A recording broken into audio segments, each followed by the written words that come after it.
دیکھ رہے ہیں کے نیوز HD، میں ہوں کیرن خان۔ چلتے ہیں آج کی اہم خبروں کی طرف۔ رخ کریں گے ساہیوال کا، جہاں سے رپورٹ کر رہے ہیں ہمارے ڈویژنل بیورو چیف ظہیر عباس کھچی۔ ضلع کونسل ساہیوال عثمان گوندل، ایکسین رضوان، سب انجینئر ندیم، ضلع کونسل کے زیر نگرانی قصبہ نورشاہ میں عرصہ دراز سے سیوریج کا نظام خراب تھا، جس کی وجہ سے گلیاں اور بازار تالاب کا منظر پیش کر رہے تھے اور مچھروں کی آماج گاہ بنے ہوئے تھے، جس کی وجہ سے مختلف بیماریاں پھیل رہی تھیں۔ علاقے کے سیاسی، سماجی اور صحافتی حلقوں کی خصوصی کاوش سے سیوریج کا نظام بحال کر دیا گیا اور اس کے ساتھ ساتھ مین شاہراہ کو بھی مکمل طور پر صاف کروا دیا گیا۔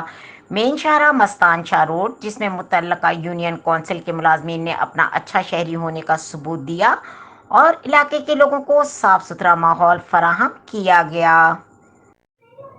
مزید خبروں اور اپڈیٹ کے لیے ہمارے ساتھ رہیے گا، تب تک کے لیے اپنا خیال رکھیے گا۔ اللہ حافظ۔